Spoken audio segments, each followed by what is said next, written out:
ओ मेरे दोस्तों, ये क्या तुमने इसराइल के प्रोडक्ट का बाइकाट करना शुरू किया है?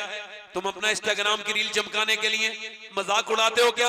वो तुमने खरीदा 20 रुपए का पीस, 30 रुपए का 7 अप, उसके बाद उसे फाड़ दिया, फेंक दिया। ये है? मैं बताऊं इसराइली प्रोडक्ट क्या है तुम्हारे पास? मैं बताता हूं। मोबाइल तुम्हारा है, इंस्टाग्राम उनका है, इसराइल का है। इंस्टाग्राम इसराइल का, फेसबुक इसराइल का, यूट्यूब इसराइल का। अब मुसलमान ना चाहते हुए भी यहूदियों का हाथ का खिलौना बना हुआ है। वो कह रहा है मैं बाइकाट कर रहा हूं, मगर कोई बाइकाट क्या कर पाएगा? उसके नबी ने जो उसे कुरान दिया वो उसके हाथ में नहीं है। जो यहूदियों ने इंस्टाग्राम दिया है वो उसके हाथ में है, जिस कुरान से उसकी जिंदगी बदलनी थी। मेरे नबी ने फरमाया मेरी उम्मत पे नाजुक वक्त आएगा। हजरत अली से कहा, ए अली मेरी उम्मत पे बड़ा नाजुक वक्त आएगा, फितनों का वक्त आएगा। अली ने अर्ज की, या रसूलल्लाह फिर हम क्या करें? फरमाया फिर अल्लाह की किताब कुरान को मजबूती से थाम लें।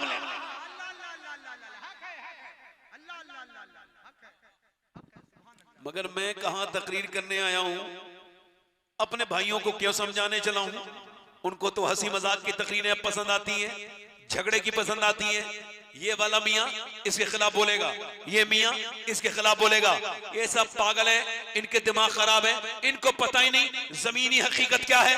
जमीनी हकीकत ये है, अगर इस कौम को न बचाया गया और उलमाए किराम बेदार न हुए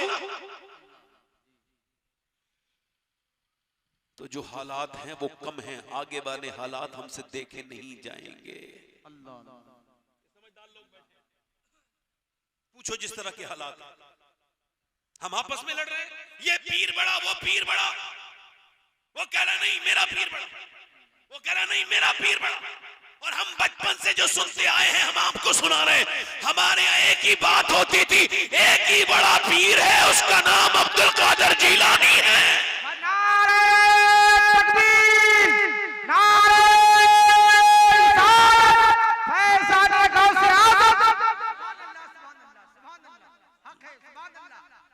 को थोड़ा कम करो मेरे भाई, थोड़ा सा इसका आवाज साफ करो, रिपीट। हो सकता है ये मेरी जिंदगी की आखिरी तकरीर हो। जॉन एलिया ने कहा था, कितने दिलकश हो तुम और कितना दिलजो हूं मैं। क्या सितम है कि हम लोग मर जाएंगे, यूं ही आबाद रहेगी दुनिया, हम ना होंगे कोई हमसा होगा। कैसे कैसे नौजवान निकल गए दुनिया से, दुनिया पे कोई फर्क नहीं पड़ा, रोज मर रहे हैं। जवान बूढ़े दुनियादार समझते हैं बड़ा फर्क पड़ेगा, मैं दुनिया में हूं, तेरे ना तो आने से कोई फर्क पड़ता भाई, ना तेरे जाने से कोई फर्क पड़ेगा। हाँ, हो सकता है ये मेरी जिंदगी की आखिरी तकरीर हो जो मैं कर रहा हूं। अगर ये हो सकता है तो ये भी हो सकता है यहाँ कोई मेरा भाई ऐसा बैठा हो जो आज के बाद नसीहत न सुन पाए, इसके बाद वो दुनिया से चला जाए। इसी वजह से नबी फरमाते हैं, नमाज जब पढ़ो तो आखिरी समझ के पढ़ो। हजरत सैयदना उवैस करनी नमाज पढ़ते हैं। कैसी नमाज पढ़ते हैं? अल्लाहु अकबर। हुजूर ने फरमाया मेरा उवैस जन्नत में जाएगा। जरा जोर से बोलो, उवैस जन्नत में लोगों को लेके जाएगा। उवैस की शान है। मगर नमाज कैसे पढ़ते हैं? एक दिन खड़े रहते हैं, पूरा दिन पूरी रात निकाल देते हैं और कहते हैं आज रुकू, आज कयाम की रात है, यानी कयाम की रात। और दूसरे दिन कहते हैं आज रुकू की रात है, तीसरे दिन कहते हैं आज सजदे की रात है। ऐसे एक रकत पूरी करते हैं 3 दिन में।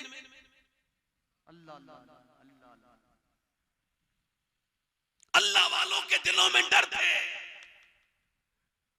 हुजूर मुबश्शिर भी हैं, खुशखबरी सुनाने वाले, हुजूर गम सुनाने वाले भी। अब हमें खाली ये बात कह दी गई सुन्नियों में नारा लगवा के भाई ये सब जन्नती हैं, तो जो जन्नती हैं उसे क्या जरूरत है नमाज पढ़ने? बोलो भाई, जब पीर साहब ने ठेका ही ले लिया, ठेकेदारी पक्की है। हालांकि जिस तरह के हालात हैं, पीर साहब जन्नत में चले जाएं बड़ी बात है। जी, हक है, हक है। इतनी इतनी इतनी सख्त हमारे दिल, आपके दिल कि बिल्कुल दिल सख्त हो गए। मेरे भाइयों, मेरे दोस्तों, मौत को अगर याद नहीं करोगे, मेरे नबी पाक के सामने एक सहाबी का जिक्र हुआ, वो साहब बड़े नेक हैं। हुजूर ने फरमाया जिसका तुम जिक्र कर रहे हो, क्या उसकी महफिल में कभी मौत का जिक्र सुना है? हुजूर नहीं सुना। फरमाया वो उतना नेक नहीं है जितना तुम समझ रहे हो। यानी जो मौत को भूल जाता है वो गुनाहों की वादियों में खो जाता है। कितने मुसलमान लड़के नशे करते हैं, उनके माँ बाप उनके जीते जी उनके लिए परेशान हैं। कितने मुसलमान लड़के शराब पीते हैं, कितने मुसलमान बिगड़ गए और हम अभी इन्हीं सारी चीजों में हैं। मेरे भाइयों मेरे दोस्तों इधर देखो, मगर जिसे मौत का यकीन हो जाए फिर वो गुनाह नहीं करता। याद रखना इस बात को। 5 अक्टूबर को मैं तकरीर करने के लिए गया था हैदराबाद में। आपके पास कितनी दौलत हो सकती है ये आप अंदाजा करें, मगर मैं जिस आदमी से मिला हूं उसकी बात मैं कर रहा हूं। मैं जब उस दौलतमंद उसका मैं तकरीर करने गया तो कहने लगे आप फलां साहब मिलना चाहते हैं। मैंने कहा भाई मेरे पास वक्त नहीं। कहने लगे उनकी तबीयत खराब है, वो आ नहीं सकते, इस वजह से आपको बुला रहे हैं और आपकी तकरीरें बहुत सुनते हैं। मैं उनके यहाँ पे चला गया। उनका जो बंगला था उस आदमी का, तकरीबन उसका बंगला मेरे हिसाब से जितना मैंने अंदाजा किया 35 से 40 करोड़ रुपए का एक सफेद बेहतरीन बंगला, वो भी हैदराबाद सिटी में। और उस पे मर्सिडीज, BMW, उसके पास जैगुआर, जो बेहतरीन बेहतरीन गाड़ियों के कलेक्शन है, जो सिर्फ लोग जिनके ख्वाब देखते हैं वो गाड़ियां उसके घर में खड़ी हैं। मैं अंदर जाके सलाम किया, उसने वालेकुम सलाम। मैंने उससे बातचीत हुई, मैंने उससे हाथ मिलाना चाहा, उसने हाथ पीछे खींच लिया। मैंने कहा भाई ये क्या हुआ? मौलाना बोले तबीयत खराब है, इनसे हाथ आप ना मिलाएं। मैंने देखा उसके यहाँ पर रुई लगी थी, रुई यानी रुई कापूस और कॉटन। तो मैंने पूछा ये क्या हुआ? कहने लगे मैं गुटखा खाता था, 25 साल लगातार मैंने गुटखा खाया। रमजान में मेरे मुंह में एक दाना निकला, मैंने उसे इग्नोर किया, दाना और दर्द करने लगा, मैंने इग्नोर किया। 1-2 महीने के बाद ज्यादा दर्द हुआ तो मैंने डॉक्टर को दिखाया, डॉक्टर ने बायोप्सी करवाई। उसके बाद उसने जो रिपोर्ट दी, उसके बाद मेरा सारा घमंड, सारा गुरूर, सारा मेरा जितना भी था सब खत्म हो गया।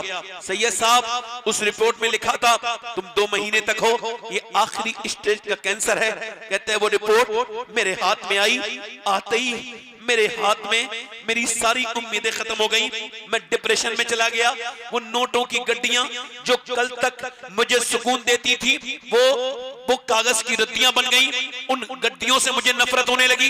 वो गाड़ियां जो मेरे दिल का चैन थी, जिन गाड़ियों में बैठ के मैं लोगों में दिखाता था, लोगों में अपनी ताकत और अपने पैसे का घमंड दिखाता था, वो पैसे वो गाड़ियां मेरे लिए बिल्कुल कबाड़ा बन गई। मेरे बच्चे मुझे यतीम नजर आने लगे। कहता है सैयद साहब मैं पहले भी नमाज पढ़ता था, मगर अब जब सर सजदे में रखता हूं तो मुझे लगता है जैसे मेरी नमाज कबूल हो रही है। पहले तो गया ऐसे ही आ गया, अब जब सर सजदे में रखता हूं तो कहता हूं मालिक कुछ दिनों के बाद मेरे बच्चे यतीम हो जाएंगे, मेरा जनाजा इसी घर से निकलेगा और फिर मुझे लोग कब्र में रखेंगे, ऊपर से तख्ते लगा के, ऊपर से मिट्टी लगा के, फिर मुझे छोड़ के चले जाएंगे। ऐ मेरे करीम, ऐ मेरे रहीम, मैं जब कब्र में जाऊं तो चूंकि मैं पापी बहुत बड़ा हूं, मैंने बड़े पाप किए, मालिक मुझे माफ कर देना, मेरी खताओं को माफ कर देना। कहता है मैंने बगैर कैंसर की रिपोर्ट के भी नमाज पढ़ी थी, मगर अब जो नमाज पढ़ता हूं ऐसा लगता है मेरा रब मुझसे राजी हो गया है। अल्लाह अकबर। कहता है ये दौलत मुझे किसी काम ना आई, वो गड्डियां मेरे किसी काम ना आई। अल्लाह फरमाता है अल्हाकुमुत तकासुर हत्ता ज़ुरतुमुल मकाबिर कल्ला सौफ़ा तअलमून सुम्मा कल्ला सौफ़ा तअलमून। अल्लाह फरमाता है तुम्हें गाफिल रखा माल की ज्यादा तलबी ने, पैसा पैसा दिन सुबह शाम पैसा। हुजूर फरमाते इंसान की अल्लाह ताला अगर आदमी इंसान के बच्चे को, अगर इंसान को अल्लाह एक जंगल भर के सोना दे दे तो वो उसको एक दिन में ठिकाने लगाकर फिर दूसरे दिन दूसरा सोने का ढेर ढूंढने के लिए निकलेगा। हुजूर फरमाते इंसान जैसे जैसे बूढ़ा होता है उसके पैसे कमाने की ये जो आदत है ये जवान होने लगती है, इसी गफलत में वो मर जाता है। अल्लाह के रसूल फरमाते हैं, अल्लाह फरमाता है तुम्हें गाफिल लगा माल की ज्यादा तलबी ने, यहां तक कि तुमने कब्रों के मुंह देख लिए। फिर फरमाता है कल्ला सौफ़ा तअलमून, हाँ हाँ जान जाओगे। फिर फरमाता है सुम्मा कल्ला सौफ़ा तअलमून, यानी सुम्मा अरबी में तब इस्तेमाल होता है जब फिर के माने में, फिर हाँ हाँ जान जाओगे। मौला अली से पूछा गया अल्लाह ने 2 बार कहा जान जाओगे जान जाओगे, मतलब क्या है? फरमाया एक बार कब्र में जानोगे, एक बार हश्र में जानोगे। ये जो तुमने पैसे को सब कुछ समझ रखा है, ये जो तुम्हारी पेशानियां अपने रब के हुजूर नहीं झुकती, तुम क्या समझते हो ये पैसा तुम्हारा हो जाएगा? है मेरे भाइयों, बड़ी बड़े शौहरत वाले लोगों को हमने मरते देखा और मिट्टी में मिलते देखा, ना सिर्फ मिट्टी में मिलते देखा बल्कि उनकी कहानी को हमने खत्म होते देखा। और ऐसे खत्म होते देखा कि मैं गाड़ी चला रहा हूं, रात का वक्त है, 3 बजे का वक्त है, मैं अपनी गाड़ी से वापस आ रहा हूं सफर से कहीं, मुझे याद आया इसी सफर में इसी रोड के करीब एक कब्रिस्तान है, वहां मेरे एक दोस्त का जनाजा मैंने पढ़ा था, वो मेरा एक बड़ा शोहरत वाला दोस्त था, उसकी कब्र वहां पर है। मैंने बरेली के करीब उस गाड़ी को मोड़ा, उस कब्रिस्तान में गया, अंधेरा कब्रिस्तान, जमीन में बैठी हुई कब्रें और एक सन्नाटा, एक सन्नाटा। वो जिनकी जबानें कल तक बहुत बोलती थी, आज वो जबानें खामोश हो चुकी हैं। वो जो बड़ी आंखें देखती थी, आज उनकी आंखों में नाकों में मिट्टी, उसकी नाक में उनके कीड़े घुस चुके हैं। मैं वहां खड़ा हुआ उस अपने भाई की कब्र को देख रहा था, उस पे जो लिखा था ना उसकी कब्र की तख्ती पर, वो देखकर मैं माजी में चला गया, मैं पास में चला गया कि ये वही नात पढ़ने वाला है। जब ये नात पढ़ता था तो इसकी आवाज पर शोर मच जाता था। जिस इश्तिहार में इसका नाम लिख जाए वहां भीड़ उमड़ के आती थी, लोग ट्रैक्टर ट्रॉलियों से आते थे इसको सुनने के लिए। ये कैसा बड़ा नात हुआ था कि इसके मुंह मांगे लोग पैसे दिया करते थे। इसकी तारीख पर जलसे हुआ करते थे, जिधर से जाता था लोग नजर उठा के देखते थे, फला नात हुआ जा रहा है। मगर आज मौत ने क्या कर दिया मेरे दोस्त के साथ कि आज उसकी कब्र पे एक चिराग तक नहीं जला। जो कल तक जलसों की रोशनी में रहता था, जो कल तक बड़ी लाइट में रहता था, आज उसका कोई रिश्तेदार उसकी कब्र पे नहीं जाता। मेरे भाइयों, बड़ी बड़े महलों को ना देखो, अगर तुम्हें इबरत हासिल करनी है तो पोसीदा कब्रों को देखो। बादशाहों के महलों को ना देखो, उनकी पोसीदा कब्रों को देखो। उसका नाम सज्जाद हुसैन निजामी था, वो दुनिया में जिसे कत्ल कर दिया गया था, वो शबाब के आलम में कितना बड़ा नाज़ था वो। मगर मियां कोई कुल बाकी रहेगा, ना चमन रह जाएगा, पर रसूलुल्लाह का दीन हसन रह जाएगा। ना तू रहेगा मेरे भाई, ना मैं रहूंगा। बादशाहों की कब्रें जमीन में घुस गई। कहां गए पीर, कहां गए अकबर, कहां गया बाबर, कहां गए हुमायूं, कहां गए बड़े बड़े राजे महाराजे, कहां गए लखनऊ के नवाब। उनकी कब्रें बिल्कुल जमीन में धंस गई, उनकी नाक और मुंह में बेतकल्लुफ कीड़े चले। मेरे भाई, दुनिया में वो जिंदा नहीं रहता जो दुनियादार बन के दुनिया से जाए। जिंदा वो रहता है जिसकी सुबह शाम खुदा और उसके रसूल के लिए रहे। मैं अगर आपको ऐसी जिंदगी देखनी है, उनकी कब्रों में अंधेरे हैं जो दुनियादार थे, मगर जाके तेरे अली की कब्र देखो, अंदर भी उजाला है, बाहर भी उजाला है। देखनी है तो जाकर के मोइनुद्दीन अजमेरी की कब्र देखो, बाहर भी उजाला है, अंदर भी उजाला है। निजामुद्दीन महबूब इलाही की कब्र देखो, कल भी हुकूमत कर रही थी, आज भी हुकूमत कर रही है। कोई गुल बाकी रहेगा ना चमन रह जाएगा, पर रसूलुल्लाह का दीन हसन। नारे तकबीर, अलजवाब तुझे माशाअल्लाह माशाअल्लाह, या रसूलुल्लाह या जिंदाबाद जिंदाबाद, मरहबा, जिंदाबाद जिंदाबाद, जिंदाबाद जिंदाबाद। इस दुनिया से दिल लगाया है, किस दुनिया से दिल लगाया है मेरे भाई, तूने किससे लगाया है? एक नौजवान बरेली में, हाँ मेरा करीबी आदमी, अल्लाह ताला उसकी बख्शिश करे, उसकी रीढ़ की हड्डी टूट गई एक्सीडेंट में। 2 साल तक बिस्तर पे रहा तो बाप ने कहा अपनी बीबी को तलाक दे दे। कहा क्यों? कहा तेरे छोटे भाई के साथ शादी करनी है। अब बात को समझ मेरे बेटे, उसने तलाक दे दी। फिर मैं गया तो मेरा हाथ पकड़ के रोया। सब कुछ किया मैंने, नौकरियां की, शादी की, मेरी बीबी। आज मैं जब पलंग पे पड़ गया तो न मेरा बाप मेरा रहा, न मेरे बच्चे मेरे रहे, न मेरी बीबी मेरी रही। जीते जी मार रही कि लड़कियों के पीछे भाग रहे हो, किसमें अपने नाम खराब करवा रहे हो। मुसलमानों के घरों में जिस तरह के हालात हैं, लड़कियों से दिल लगाने के लिए अल्लाह तुम भेजा था। ये क्या तुम्हारा दिल लग गया कि तुमने अपने इस नफ्स की वजह से अपने बाप दादे की इज्जत खराब करवा दी, लड़कियों से इश्क लड़ाने चले? मेरे भाइयों मेरे दोस्तों, ये इश्क ना करो जो तुम्हें धोखा देगा। इश्क करने के लिए ये दुनियादारी नहीं है, ये दुनिया तुम्हें बर्बाद कर देगी। इससे इश्क ना करो। इश्क करना है तो महबूबे खुदा से करो, क्योंकि तुम इस गालिब के मानने वाले नहीं जिसने दुनिया से ये कहा था इश्क ने गालिब निकम्मा कर दिया, वरना हम भी आदमी थे काम के। तुम तो उस बरेली के अहमद रजा के मानने वाले हो जिसने दुनिया को ये सोच दी ए इश्क तेरे सदके जलने से छुटे सस्ते, जो आग बुझा देगी वो आग लगाई। नारे तकबीर, नारे रिसालत, फैज़ाने सरकार सुरकारी, चिश्तिया तेगिया कॉन्फ्रेंस। सुभान अल्लाह।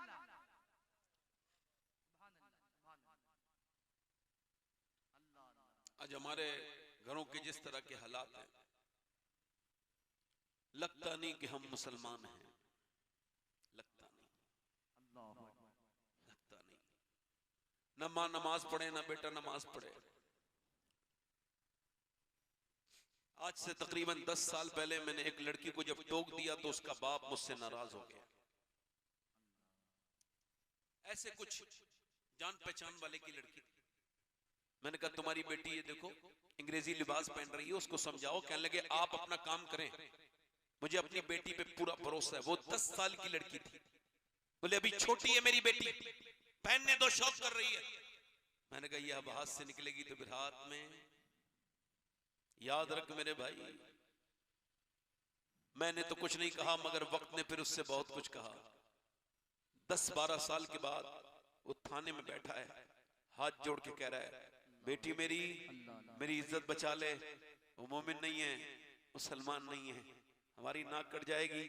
बेटी कह रही मेरे बाप जब तुझे मुझे समझाना था तब तूने मुझे समझाया नहीं। अब मैं बहुत आगे चली गई, बहुत आगे चली गई।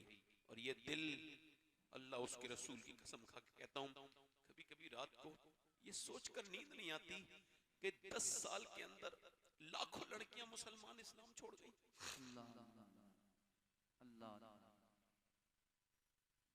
क्या मुंह दिखाओगे हुजूर को?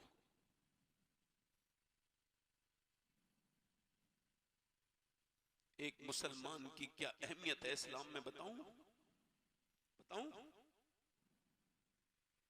ज़ैद बिन हारिसा कहते हैं जब ताइफ में हुजूर के ऊपर पत्थर मारे गए, कहते मैं आगे खड़ा हूं तो फिर मुझे हटा के मारते हैं। हुजूर बैठ जाते हैं तो हुजूर को खड़ा करके मारते हैं।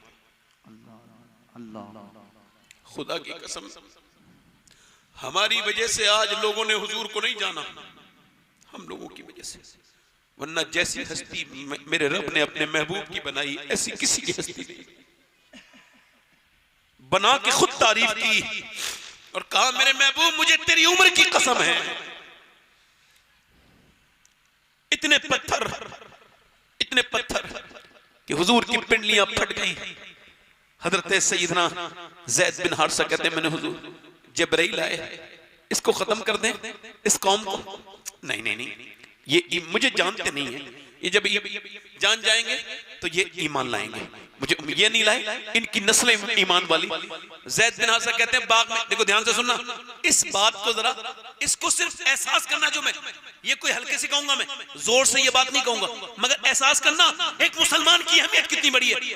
ज़ैद बिन हारिसा कहते हैं उतबा बिन रबिया के बाग में गया, उसका नौकर आया, ये अंगूर खा लीजिए। हुजूर ने बिस्मिल्लाह शरीफ पढ़ा और इतने जख्मों के बाद अंगूर खाया, बिस्मिल्लाह शरीफ पढ़ा। तो उसने कहा आप बिस्मिल्लाह कैसे पढ़ रहे हैं, यहाँ तो कोई बिस्मिल्लाह नहीं पढ़ता। हुजूर ने फरमाया आप कहाँ के रहने वाले हैं? कहा मैं नैनवा का रहने वाला हूँ। अल्लाह अकबर। मेरे नबी पाक ने अच्छा कहा जहाँ के यूनुस हैं? कहा वहां के यूनुस हैं। आप यूनुस को कैसे जानते हैं? हुजूर ने फरमाया मैं भी अल्लाह का नबी हूँ, यूनुस भी अल्लाह के नबी हैं। वो आगे बढ़ के गुलाम बोला आप मुझे कलमा पढ़ा दें, मैं कलमा पढ़ने के तैयार हूँ। ज़ैद बिन हारिसा कहते हैं इतने जख्मों के बाद इतनी पिंडलियां फटी हुई हैं, पूरी आपकी जो मुबारक नालैन है वो खून से भर रही हैं। और मेरे नबी ने जब देखा एक आदमी कह रहा है मुझे कलमा पढ़ाएं, तो हुजूर मुस्कुराने लगे। एक बंदे ने कहा कि मैं कलमा पढ़ने के लिए तैयार हूं, तो हुजूर मुस्कुराने लगे। मदीने में एक लड़की कुरान पढ़ रही है, कुरान पढ़ते पढ़ते उसके सर से दुपट्टा नीचे गया है। उसकी जो वालिदा है वो दूर से देख रही हैं, जाकर के सर पे दुपट्टा रख दिया है। बेटी ने पूछा अम्मी मेरे सर पे दुपट्टा क्यों रखा? चूंकि ये बेटी जिस स्टेटस की है उसके बाद इतने स्टेटस की बेटी कोई ना तो पैदा हुई ना पैदा होगी, जिसने अल्लाह ने जिसके खानदान में इतनी बरकतें दी। ये वो बेटी है जिसके भाई का नाम हुसैन है जो सारे शहीदों का सरदार है। ये वो बच्ची है जिसके बाप का नाम अली है जो वलियों के सरदार है। ये वो जैनब है जिसकी माँ का नाम सैयदा खातून जन्नत फातिमा ज़हरा है, जो सारी जन्नती औरतों की सरदारा है। ये वो जैनब है जिसकी नानी का नाम खदीजतुल कुबरा है, जो सारी उम्महातुल मोमिनीन की सरदारा है। और ये वो जैनब है जिसके नाना का नाम मोहम्मद मुस्तफा है, जो सारे नबियों का। सुभान अल्लाह, सुभान अल्लाह। जैनब कुरान पढ़ रही है, क्या पढ़ रही है बोलो? कुरान पढ़ते पढ़ते पढ़ते सैयदा फातिमा ने दुपट्टा रखा। अम्मी आपने सर पे, तो इस वजह से अम्मी, इस वजह से जैनब के सर पे दुपट्टा जो लड़की नहीं रखती उससे नाना नाराज हो जाते हैं। इतना सुना था कि जैनब रोने लगी। सैयदा ने कहा चुप जाना मेरी जैनब, अब क्यों रोती हैं? कहने लगी अम्मी जान नाना से अर्ज कर देना इस बार माफ कर दें, अगली बार गर्दन कटा दूंगी मगर सर पे से दुपट्टा नहीं हटाऊंगी।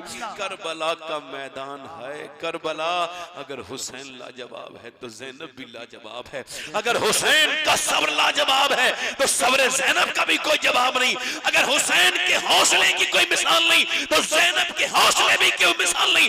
अगर हुसैन के सजदे का जवाब नहीं तो जैनब के पर्दे का जवाब नहीं। बेशक बेशक हक है। सुभान अल्लाह। हम भूल गए अपने बुजुर्गों को। हमारे अंदर बुजुर्गों की चीजें ही हमारे अंदर से निकलती चली गई। कल माएं ऐसा करती थी कि बच्चों को गोद में लेके अल्लाह अकबर कुरान सुनाती थी। सैयदा उम्मे सलमा फरमाती है, तवज्जो करना भाई, अब तो कुरान पढ़ता ही कोई नहीं, वो मियाँ का ताबीर लेके आ जाती है औरत। मैं किसी मियाँ का मुखालिफ नहीं यार, मैं अल्लाह माफ करे, मैं कभी किसी से मुसलमान से तो हसद करता ही नहीं हूँ, अल्लाह जानता है नहीं, ना मैं किसी से का मुखालिफ ऊपर से। मगर ये रेडीमेड दीन जो चल रहा है ना, ये मेरे समझ में नहीं आ रहा। अब बताइए किसी का पैसा चुर गया और वो मेरे पास आया, कहने लगा मुझे फाल खोल के बताओ मेरा पैसा कहाँ। मैंने कहा यार मैं इतना काबिल होता तो मैं तो इंडिया की इंटेलिजेंट में हो जाता। अगर इतने ही बड़े ये काबिल हैं फाल खोलने वाले तो पुलिस को हटाओ, नहीं बिठा दो 4 बॉर्डरों पे 4 इन्हें बिठा दो ढोंगियों को। दुनिया की तफ्तीश की क्या जरूरत है, ये खुद ही खोल के बता देंगे किसने चुराया। रेडीमेड तावीज लिख के दे दिया, मैं बरकत हो जाएगी। चाचा को जरा उठा देना। माशाअल्लाह सुभान अल्लाह, नसीब है आपका, लोग अपने घरों में सो रहे हैं, आप महफिल में सो रहे हैं। इधर देखो, मेरी तरफ देखो।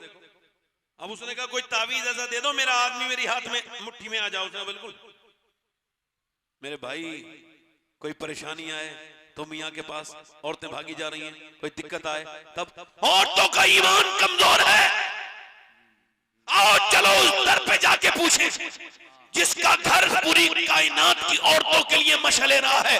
पूछो खातून जन्नत आपको जब कोई परेशानी आती थी तो किधर जाती थी? आवाज आई मदीने से, नबी की बेटी सजदे में जाती थी तो अल्लाह सजदे में सर उठाने से पहले परेशानी दूर। नारे तकबीर, नारे रिसालत, चिश्तिया तेगिया कॉन्फ्रेंस। सुभान अल्लाह। पहले माएँ थी जो अपने बच्चों से कहती थी मेरे बेटे अल्लाह से डरो। बदायूं से हिजरत करके एक खातून वहां गई दिल्ली, बेटा उसका 7-8 साल का है, वो रात को तहज्जुद की नमाज पढ़ती है, अक्स खातून जन्नत है, वो सैयदा मखदूमा कायनात सैयदा फातिमा ज़हरा का अक्स है हिंदुस्तान में। इस हिंदुस्तान में औरतों में उसकी विलायत से बड़ी किसी औरत की विलायत नहीं है, इतनी बड़ी वलिया है वो अपने जमाने की। अब जरा गौर करो, वो रात में पढ़ रही है नमाज और रो रही है। उसका बेटा उठा, उठने के बाद बोला अम्मा क्यों रो रही है? तो माँ ने सलाम फेरने के बाद कहा मेरे बेटे अभी हाथ में छिपकली चढ़ी।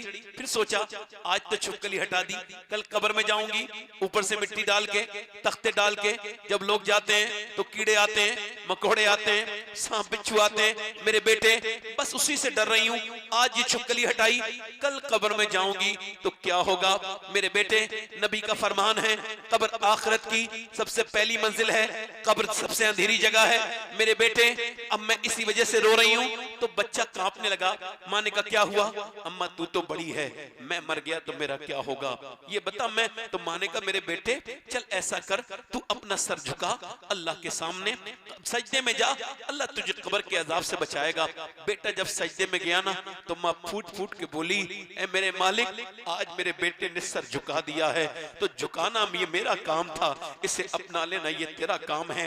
मैं बेवा औरत हूँ, ये मेरा यतीम बच्चा है, मालिक इसको कबूल कर ले। काश तुमने भी अपने बच्चों के साथ सजदे किए होते।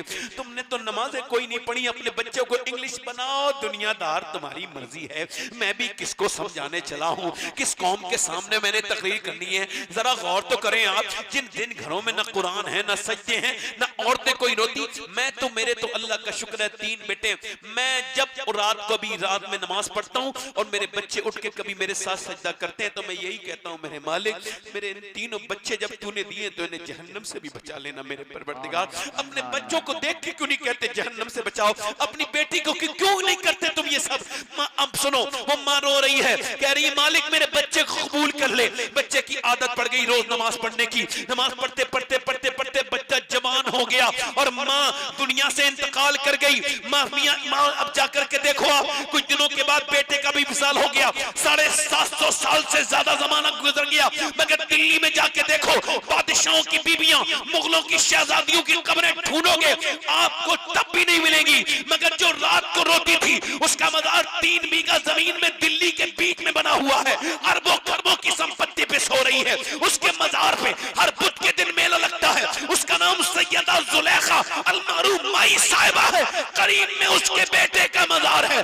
बादशाहों की कब्रें मिट गई मगर उसके बेटे के मजार पे रोज मेला लगता है। उसके बेटे का नाम निजामुद्दीन महबूब इलाही है। नारे तकबीर, नारे रिसालत। एक बार दो हाथ मोहब्बत से या रसूल अल्लाह, सब लोग या रसूल अल्लाह। सुभान अल्लाह, अल्लाह अल्लाह।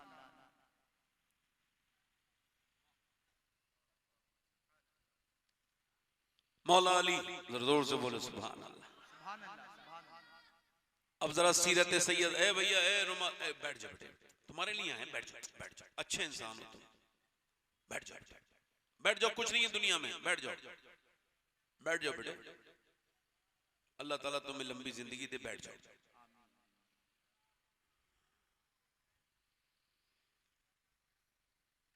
भाई बात ना करो, बात उसके पर्दे के पीछे लोग कर रहे हैं ना। दुआ करो अल्लाह इन्हें हिदायत दे। लोगों को ऐसा लगता है जब हुजूर की महफिल होती है तो कोई होता नहीं। यहाँ इतने जिन्नात होते हैं, दिख नहीं रहे मगर बहुत जिन्नात हैं। कितने फरिश्ते हैं हमें कुछ नहीं पता, और कौन जिन्नात किसके सर पड़ जाए कुछ नहीं पता। उसने देखा महफिल बिगाड़ रहा है, तभी तो हुजूर की महफिल है ना, तभी तो कहते हैं लोग अदब से बैठो, बावजू आके बैठो। मेरी बहनें सुन रही है, मेरी बेटियां। मौला अली फरमाते हैं मैं 15 दिन के बाद अपने घर गया हूं। कितने दिन के बाद? 15 दिन। कहते मेरी बीबी ने मुस्कुरा के दरवाजा खोला है। जरा जोर से बोलो सुभान अल्लाह। अब बताओ, आदमी ने जो कपड़े लाके दिए ना वो तो उसको पहन के नहीं दिखाएगा, उसे वही फटे पुराने कपड़े बगैर धुलावा मुंह। और जब शादी बारात में गई, कहीं मेले ठेले में गई तो बड़ा मेकअप करके गई। अब इससे पूछो तेरी नियत किसे दिखाने की है? भाई मेकअप इतना ही जायज था कि औरत अपने आदमी को लुभाने के लिए, मुतासिर करने के लिए करे, ताकि उसका मर्द ना बहके, उससे मोहब्बत बढ़े। ये सवाब है, अच्छा काम है। आला फरमाते हैं जितनी बार औरत ऐसा करेगी उतना ही सदके का अल्लाह सवाब उसको अता करेगा। सुभान अल्लाह, सुभान अल्लाह। मगर ये क्या बात है कि जिसने कपड़े लाके दिए उसको नहीं दिखा रही है? तो फिर यही तो होगा ना जो सुन रहे हो खबरों में, आप सुन रहे हो ना खबरों में, फला औरत ने फला को मार दिया, फला ने अपने आदमी को मार दिया, अपने आदमी को मार दिया। हैं? ऐसी जाहिल औरतें, ऐसी बदतमीज औरतें यही तो करती हैं। अपने आदमी को नहीं लुभा रही हैं, दूसरे मर्द के साथ वो लुभा रही हैं और उसको नहीं दिखा रही चेहरा। अब सुनो, मेरे नबी पाक फरमाते हैं, मेरे आका फरमाते हैं, एक औरत जब बेपर्दा होकर घर से बाहर निकलती है, जितने कदम वो बाहर निकल रखती है इतने ही साल उसके शौहर को जहन्नम में जलना पड़ेगा, जहन्नम में। अगर वो उस पर राजी है तो।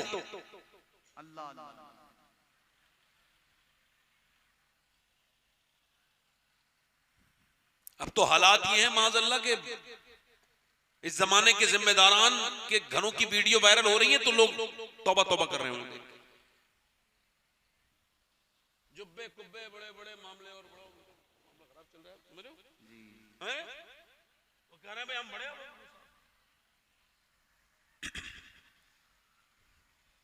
औरतों को ऐसा लगता है कि घरों में बरकत तब होगी जब वो बंबई की औरतों की नकल करेंगी। औरतों को ऐसा लगता है कि वो तब कामयाब होगी जब वो यूरोप की औरतों की नकल करेंगी और जब वो कराची की उन बेहुदा नाचने वालियों की नकल करेगी।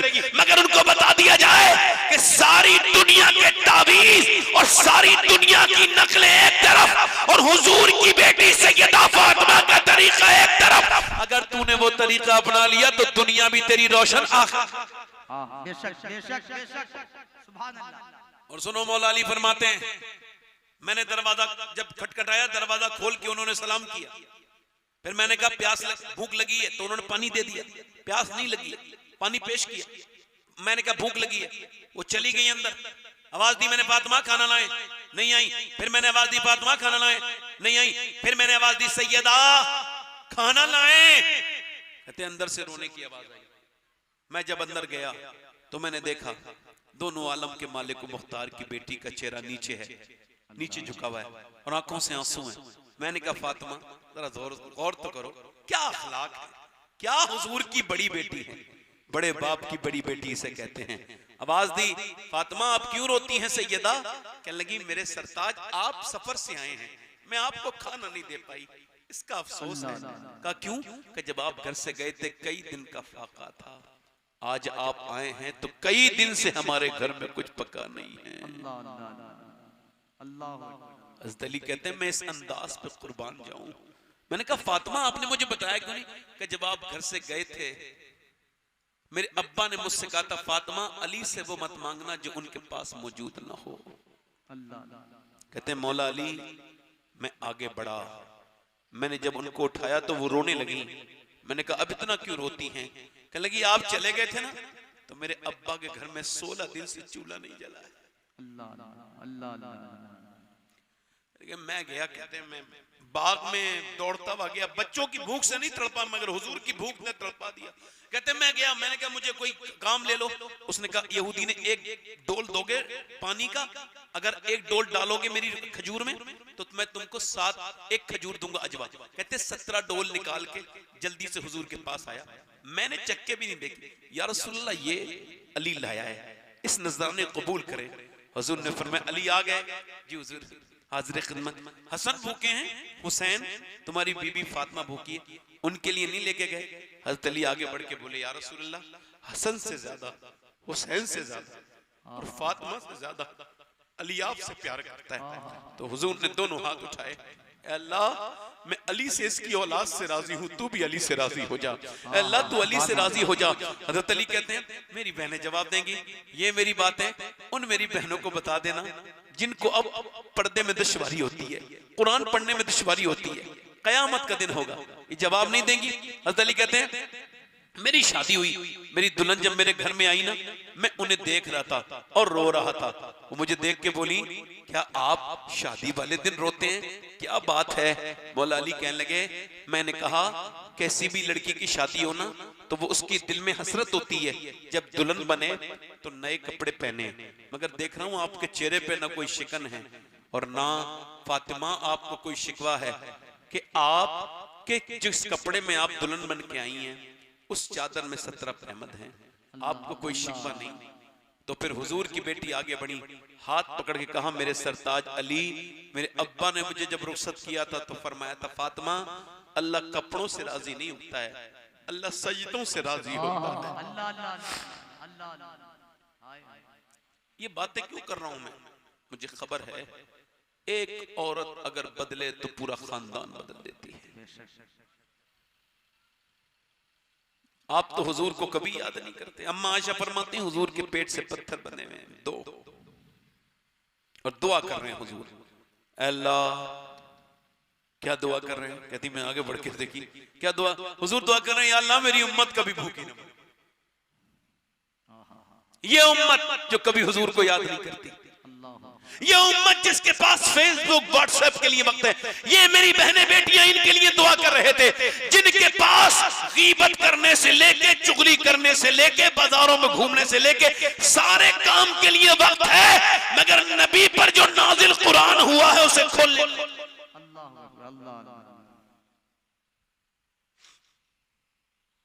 मेरे दोस्तों, मेरे भाइयों, मैंने अपने इन हाथों से अपने बाप को कब्र में उतारा है, अपनी माँ को उतार दिया।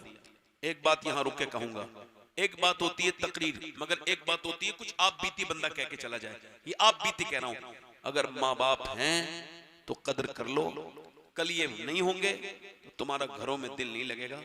याद रखो, वो घर बड़ा ही बेकार लगता है जिसमें माँ बाप ना हो, और वो घर चाहे टूटा हुआ भी हो महलों से ज्यादा खूबसूरत लगता है इसमें माँ बाप दुआ देने के लिए बैठे हो।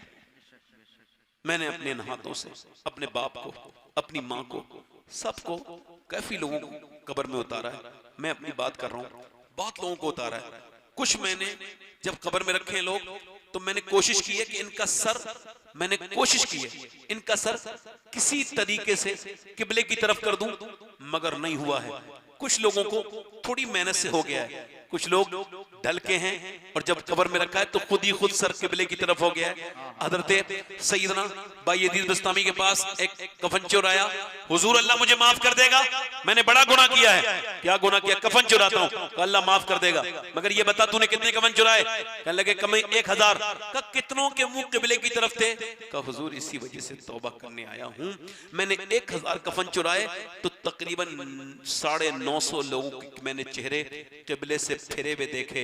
जब कफन निकालने गया ना तो किबले की तरफ मुकर के डालते ना, फिरे हुए चेहरे देखे।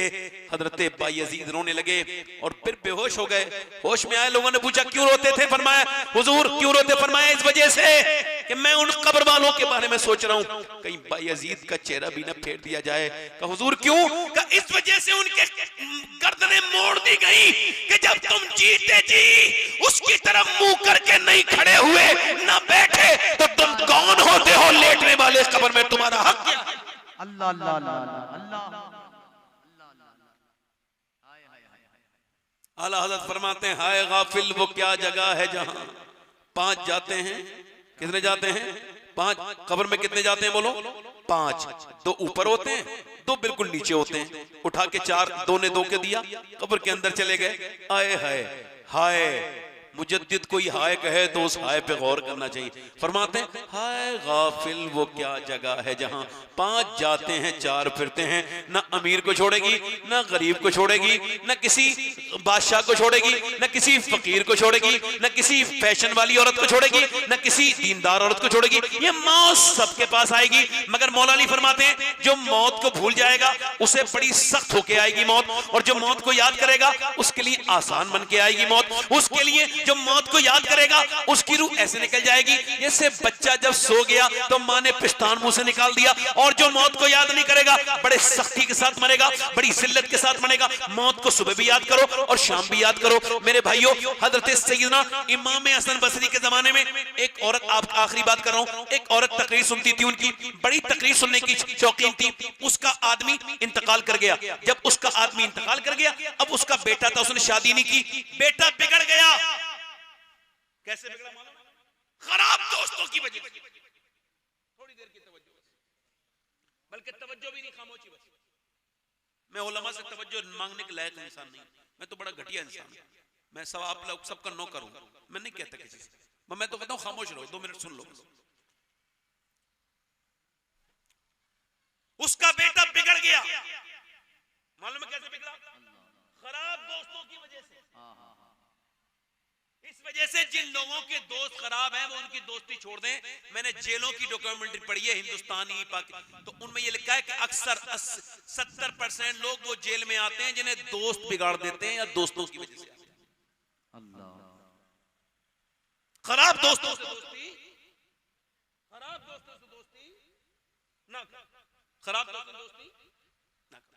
अच्छा बताओ, शराबी से दोस्ती करने वाला क्या बनता है? जल्दी बोलो, अल्लाह ने सबको ज़बानें दी हैं, जल्दी बोलो क्या बनता है? जल्दी बोलो। खैनी खाने वाले का दोस्त क्या बनता है? खैनी खाता है। गाली देने वाले का दोस्त, और नमाज पढ़ने वाले का दोस्त? जल्दी बोलो, फिर किसका दोस्त बनना है? अब वो लड़का बिगड़ गया, मालूम है कितना बिगड़ा? शराब पीता है, हर रात जिना करता है, पैसे उड़ाता है, हर रात जिना करता है। इमाम हसन बसरी से उसकी औरत बार बार कहती है, उसकी माँ तौबा कराते हैं, बुलाते हैं, 70 बार तौबा करा के 70 बार तोड़। कुछ लोगों को इंसान बनना ही ना आता।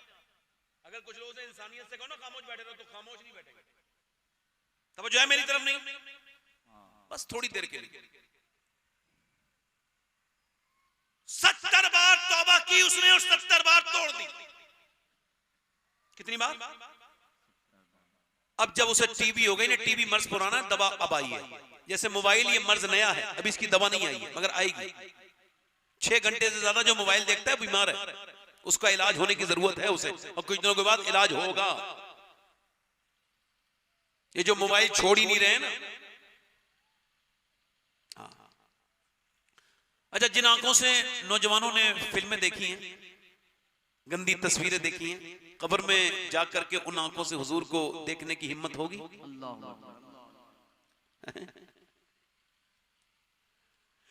अब उसको जब टीबी हो गई, मां ने देखा, मरने के करीब आ गया, कहने लगी, तू अगर तौबा करके मरता तो मुझे इतना अफसोस नहीं होता। कहने लगा, मां मेरी तौबा अब तू करवा दे, जा हसन बसरी को बुला ला, मैं सच्ची तौबा करूंगा। कहा, बेटे 70 बार अब नहीं तोड़ूंगा, मौत का वक्त है। उनसे कहना मेरी नमाज जनाजा भी पढ़ा दे। इमाम हसन बसरी के पास गई, हुजूर मेरा बेटा मरने के करीब है, एक ही मेरा बेटा है, तौबा करा दे हुजूर, तौबा करके मर जाए। फरमाया, चली जाए यहाँ से, मैं न तेरी तौबा, बेटे की तौबा नहीं मानता, मेरी मजाक उड़वाता है, 70 बार तौबा कर चुका है, बार बार झूठ बोलता है, मैं उसकी तौबा को तौबा नहीं मानता, चली जा। तो हुजूर नमाज जनाजा पढ़ाने के लिए कहा है कि मैं मर जाऊं तो हसन बसरी मेरा जनाजा पढ़ा दे, ताकि अल्लाह मेरे पाप, मेरे गुनाह माफ कर दे। उसने कहा, मैं, इमाम हसन बसरी ने फरमाया, जा, मैं नहीं पढ़ाऊंगा उसकी नमाज जनाजा। वो चली गई, दरवाजे पे गई, दरवाजा खुला, बच्चे ने कहा, मेरे पीर आए? कहा, नहीं नहीं। उन्होंने कहा, वो तेरी तौबा को तौबा नहीं मानते, तू बार बार तौबा तोड़ता है। कहा, हुजूर, कहने लगी, मेरे तूने कहा नहीं वो नमाज जनाजा पढ़ाए? कहा, वो कहते हैं उसने इतना गुनहगार है, उसका जनाजा नहीं पढ़ाऊंगा, बहुत गुनहगार है, तू बड़ा पापी है। माँ ये कह के रोने लगी। बेटे ने कहा, इधर आ, मेरी बात सुन, चल एक बात बता माँ। कहा, अगर मैं तुझसे माफी मांगता हूँ सच, तू मुझे माफ कर देगी? माँ ने, बेटे बिल्कुल माफ कर दूंगी, तो कि मुझे माफ कर दे मेरी माँ। माँ ने जब माफ किया ना, तो बेटे ने हाथ उठा के कहा, मालिक तू ही तो कहता है 70 माओं से ज्यादा मेहरबान है, देख मेरी माँ ने मुझे माफ कर दिया, तो क्या तू मुझे माफ नहीं करेगा? तू मुझे, मैं मर रहा हूं मालिक, मगर सच्ची तौबा मेरी है, मैं कभी गुनाह ना करता, तबीयत ठीक भी हो जाती मेरी, फिर भी। ये कहते कहते उसकी रूह निकल गई। रात का वक्त है, माँ ने कहा है मेरे लाल? दरवाजे पे दस्तक हुई, कौन? इमाम हसन बसरी खड़े थे। कहा, आप कैसे आ गए? अभी मैं सोया था तो मुझे हाथ पे गैब से आवाज आई, ए हसन बसरी, मेरा एक दोस्त मर गया है तेरे मोहल्ले में, जा उसकी जनाजे की नमाज पढ़ ले। सुभान अल्लाह, सुभान अल्लाह।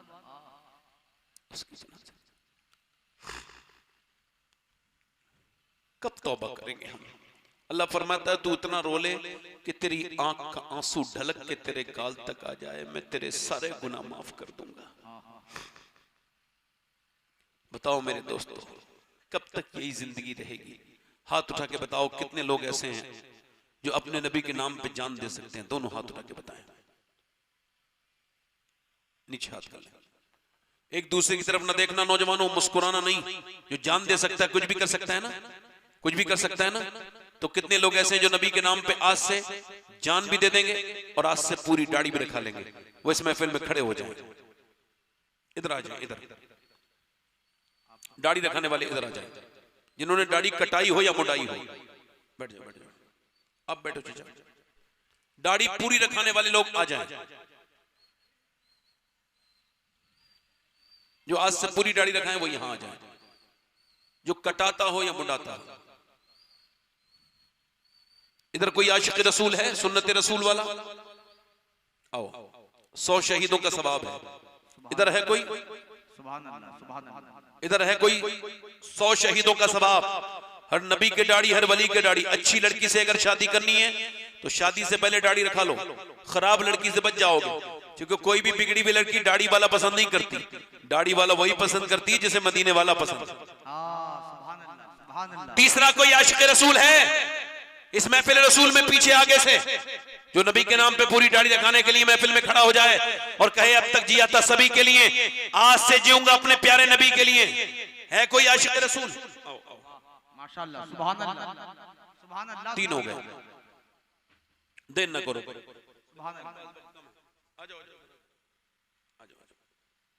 ये तीन हो गए। चौथा कोई आशिक रसूल है जो पूरी सुन्नत रसूल के लिए खड़ा हो जाए? यहीं पे खड़े रहो भाई। चौथा कोई है आगे पीछे से मेरे भाई? कोई चौथा है दीवाना इधर से? कोई मेरे आका का दीवाना, हुजूर से मोहब्बत करने वाला, जो अपने नबी की बारगाह में जाने से पहले दाढ़ी रखाए? ये कब्र में जाएगी दाढ़ी। है कोई नौजवान आशिक रसूल? तीन के बाद चौथा आशिक रसूल है कोई इस महफिल में खड़े होकर कहे आज से नबी के नाम पे इंशाअल्लाह पूरी दाढ़ी रखाएंगे? चौथा कोई? देखो वक्त मेरे पास कम है, मेरे बाद लंबी नाथवानी की फेरिस्त है। कोई आशिक रसूल हो तो जल्दी खड़ा हो जाए। चौथा कोई हो तो जल्दी खड़ा हो जाए। अपने दामाने शफाअत में छुपाए रखना मेरे सरकार, मेरी बात बना। एक शेर और पढ़ूंगा, चौथा आशिक रसूल आ जाए। हुजूर का आशिक, मेरे आका का आशिक, जिसे हुजूर से मोहब्बत हो अपने फैशन से ज्यादा, जिसकी दाढ़ी कटी हो या छोटी हो, उसके लिए ये 100 शहीदों का सवाब है। फितन के दौर में, आज के जमाने में जो सुन्नत रखाएगा अल्लाह ताला उसको बड़ी बरकतें अता करेगा। दाढ़ी तरक्की का बाइस है, तरक्की को रोकती नहीं। ये रखना नहीं तरक्की की राह में। हुजूर के चेहरे पे दाढ़ी, अबू बकर सिद्दीक के चेहरे पे दाढ़ी, उमर फारूक आजम के चेहरे पे दाढ़ी, गौसे आजम के चेहरे पे दाढ़ी, हजरत ख्वाजा मोइनुद्दीन हसन के चेहरे पे दाढ़ी, निजामुद्दीन महबूब इलाही के चेहरे पे दाढ़ी। जो चेहरे अल्लाह को पसंद हैं उनके चेहरों पर दाढ़ी। दाढ़ी कटाना मुंडाना एक ही बराबर है। जो एक मुट्ठी से कम दाढ़ी रखा हुआ है वो भी खड़े होकर ऐलान कर सकता है कि मैं पूरी दाढ़ी करूंगा आज। है कोई चौथा आशिक रसूल? ये तीन तो हो गए, मेरी बख्शिश के लिए तीन ही काफी है। मैं सोच रहा था कोई एक और आ जाए, चौथा हुजूर का दीवाना। आ जाओ इधर आ जाओ।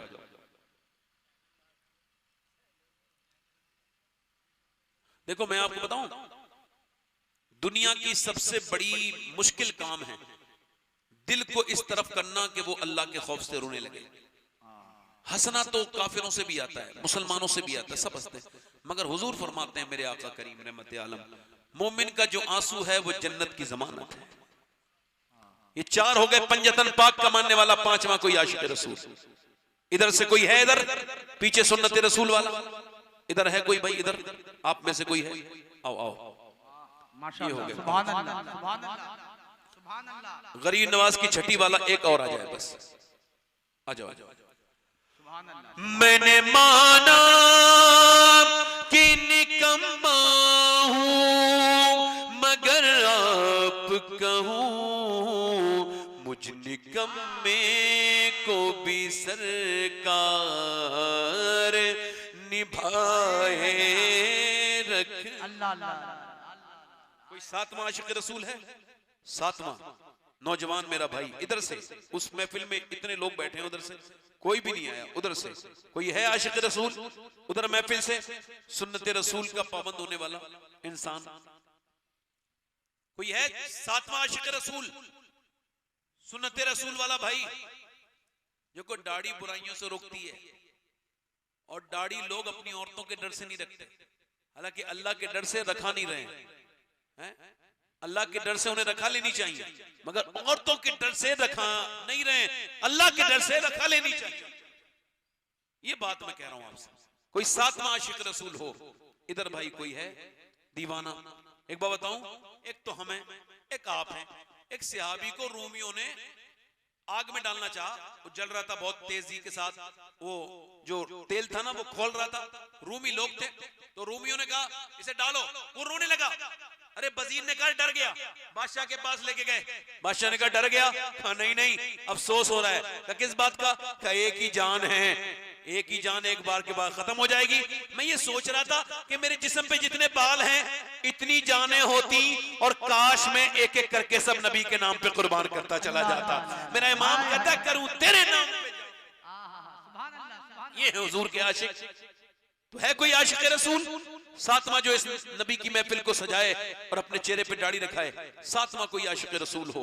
थोड़ी सी सख्ती है मेरे दिल में, आपके दिल को तो नहीं कहूंगा, इतने अच्छे दिल हैं आपके, मेरे दिल में सख्ती है। कोई सातवां आशिक रसूल हो तो इस महफिल में पीछे से कोई खड़ा हो जाए, देर ना करे भाई, बड़ा टाइम हो गया, 12:30 बज गए। कोई आशिक रसूल हो तो खड़ा हो जाए महफिल रसूल में। सातवां है कोई? माशाअल्लाह, काफी कमेटी वाले भी हैं, मगर उनमें से किसी को तौफीक हो जाती तो और अच्छी बात थी। कोई कमेटी वाला आ जाता मेरा भाई, मगर खैर 6 लोग पूरी दाढ़ी रखाएंगे इंशाअल्लाह, आज से पूरी रखाएंगे इंशाअल्लाह। अल्लाह ताला आपको जज़ा दे। वादा करो इंशाअल्लाह ना कटेगी ना मुड़ेगी, इंशाअल्लाह पूरी दाढ़ी रखाएंगे। बैठ जाए, चलो अल्हम्दुलिल्लाह। हुजूर की आंखों की ठंडक है नमाज। दोनों हाथ उठा के बोलो इंशाअल्लाह नमाज की आज से शुरुआत करेंगे। जो पक्का इरादा करेगा इंशाअल्लाह नमाजी बनेगा। दोनों हाथ उठा के बोलो इंशाअल्लाह नमाज पढ़ोगे। दोनों हाथ उठा के बोलो। अपनी बहन बेटी को पर्दे के लिए कहेंगे इंशाअल्लाह। हमेशा मसल के आला हजरत पे कायम रहेंगे। आपस में मोहब्बत करें। तुम आप चाहे किसी भी पीर के मुरीद हो, मगर मैं तो सारे लोगों से मोहब्बत करता हूँ, क्योंकि वो बेवकूफ है जो ये कहता है मैं फला पीर का मुरीद हूँ। मेरे हिसाब से तो वो पहले मदीने वाले का उम्मती है, उसके बाद किसी पीर का मुरीद है। तो जो उम्मती है उसे सलाम करो, आपस में मोहब्बत करो, नफरतों को खत्म करो, सुन्नी सुन्नी आपस में मिल के रहें, मोहब्बत से रहें, तौबा करें। अस्तगफिरुल्लाह रब्बी मिन कुल्लि ज़म्बिन व अतूबु इलैह। पढ़ लीजिए ला इलाहा इल्लल्लाह।